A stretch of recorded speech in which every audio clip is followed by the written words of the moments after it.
Hi and welcome to my channel. I am Helen Hughes and I am your go-to person for all things aquatic and swimming lessons, especially for children. So today I'm doing a little bit of a mini series, if you like, with regards to information and some great resources for teachers that are pretty much newbies.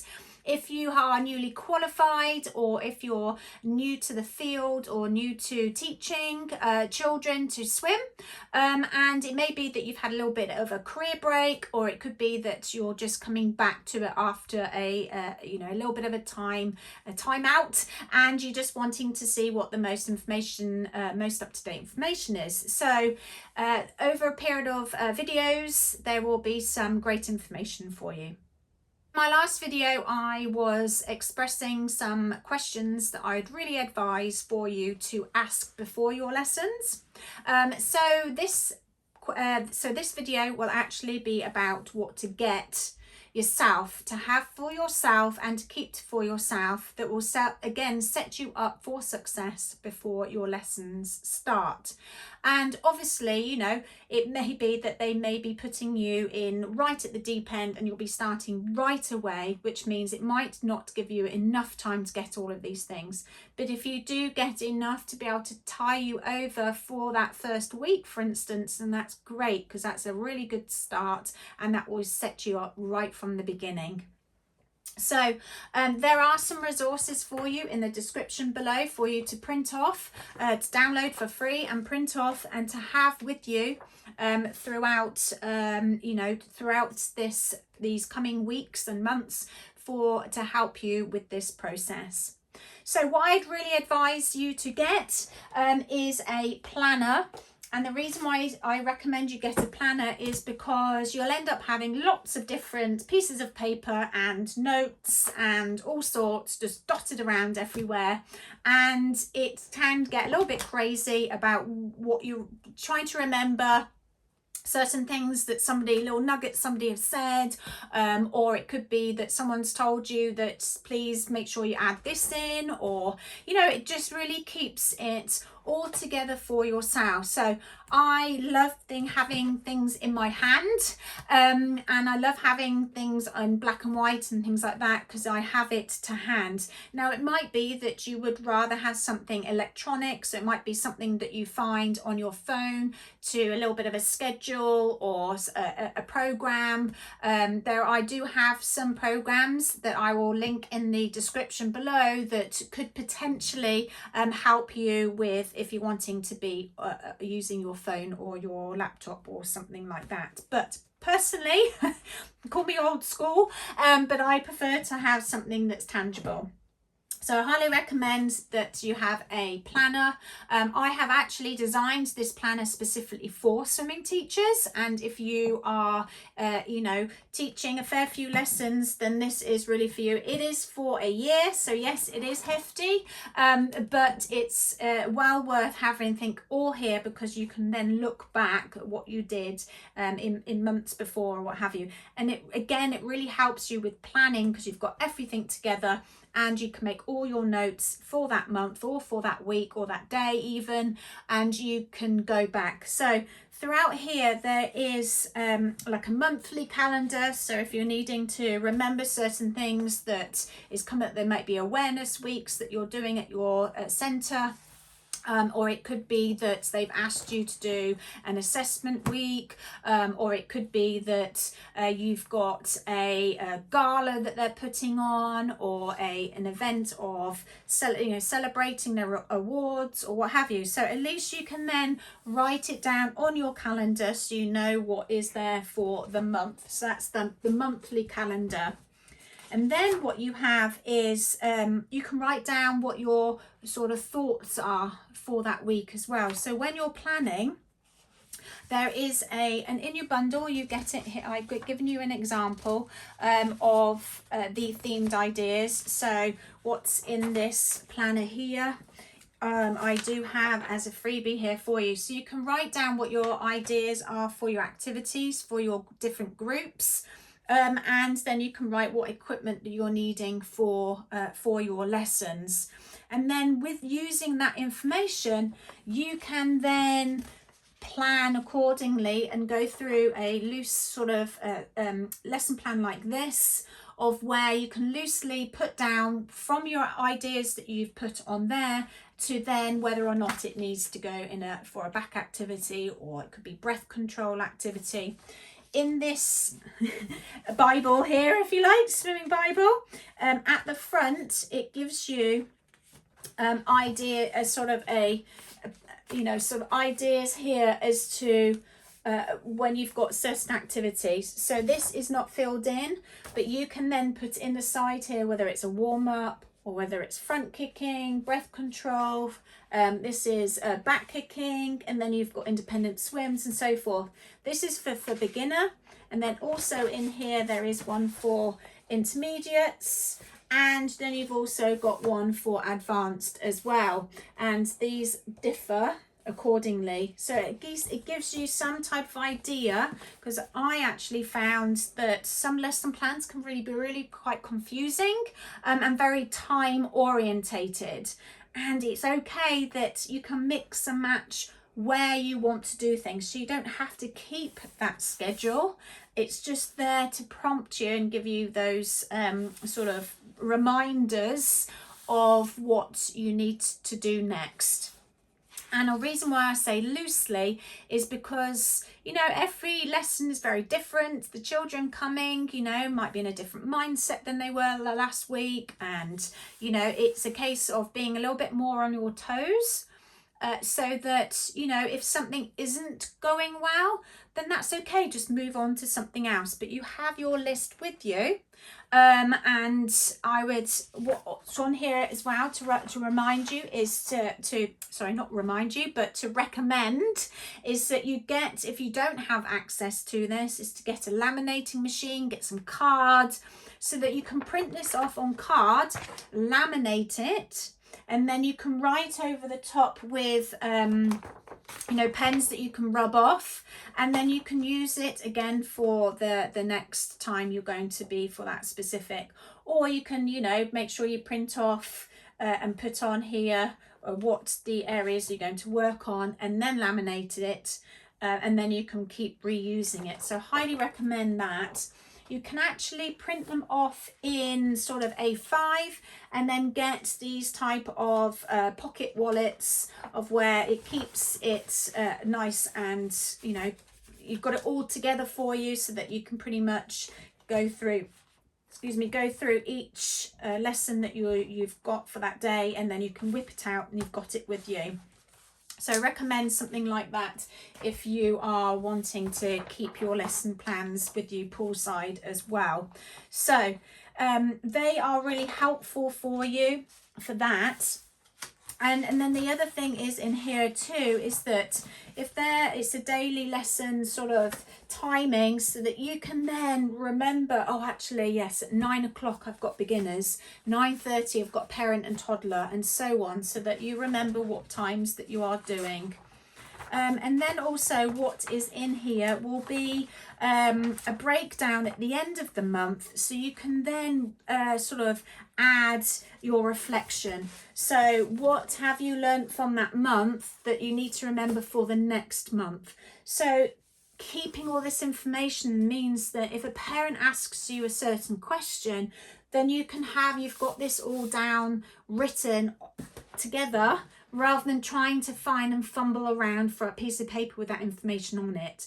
There's only so much that you can fit on your registers, or even to fit on that chart of where you've got their names and they're working towards. And it's really good that you can put all your summers down here, and you can write little notes for them.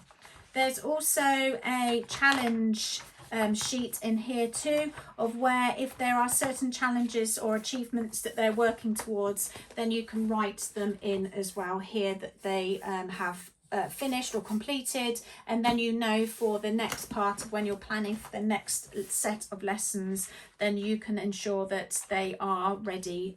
You know, you have planned that in for your lessons. So I'm a great believer in keeping everything together. And, you know, this is great for the fact is that I can then go back. I've written all loads of notes and things in here that I've stuck in here, and it's my go-to. And I highly recommend having something like that. Of course, you don't have to, but I highly recommend because it's specific for swimming teachers. All right. There's lots of planners out there, but they're not specific for swimming, which is why I thought I would design one to make it easier for you. All right, so next on my list is a notebook. You know, keep a notebook next to you as well. You might not necessarily want to, you know, say for instance, you're researching, you know, look at all these books that I've got here that I'm going to do another video on. If you're going to be reading through some books, or you've got things online that you're reading blogs, or there are some research papers that you're wanting to just highly recommend that you do. Even though you've only just qualified, keep going, keep learning. Every day is a learning day, so keep finding out new things. And you know, it's something that is really useful to broaden your knowledge and understanding, because it will come with experience. But if you've already read something, then you have almost like a little bit of a boost behind you, because then you're actually understanding the whole process a lot in more detail than what they've probably done through your qualification. They've probably gone over it quite quickly. So, you know, looking back over it and just enhancing that, really I recommend. So get a nice notebook. I always like pretty notebooks, so get one of those. And then the next on my list is get a good quality water bottle, because you need to make sure you are hydrated even though that you are in the water. And I always found that if I used a water bottle, my water would get really warm because it was poolside, and you know, I went to go and drink it and it was gross basically. So invest in a really great water bottle that keeps your water cool. And if I really don't recommend drinking coffee poolside, just in case it falls over, but again, you know, get yourself a flask and keep it away from poolside if you are wanting to take a couple of sips of a hot drink. And then what I've got down on the list here is put your own little mini toolkit together. Now I've got a whole video about this, and I will tag it for you to go and watch. But basically it's titled, if I started a swim school again, what equipment and tools would I use? So read through or watch through that video just to give you some examples as what to keep for yourself. Because I always find if I don't have my own toolkit, I feel really lost. Start small, and I do have a equipment list here that I would recommend that you start with. Again, you don't have to get them all first, because you know, getting all this can be quite expensive. You can find quite a lot of this actually secondhand, or there's loads of places now. My favorite place is Temu at the moment, of where you can get a really great box full or bag full of goodies that are yours, and either you put your name on your toys, or you brand them such that you know that they are yours and not the centres. Maybe the facility again that I used to work at actually had nothing apart from a really old bucket of random balls and random stuff. Occasionally I think they may have had 3 diving sticks, and bitten noodles and bitten floatboard kickboards, and I was really not impressed, to be fair. So I took in my own kit, and I was blessed in the fact that I had my own swim school, so I've got lots of props and toys. But you know, that helped me set myself up right from the get-go, because if I didn't know what I had access to, at least I had my own little kit to use at first, so that I didn't have to fumble through what they had and then get there and think, oh no, I had planned really to use that but they don't have it.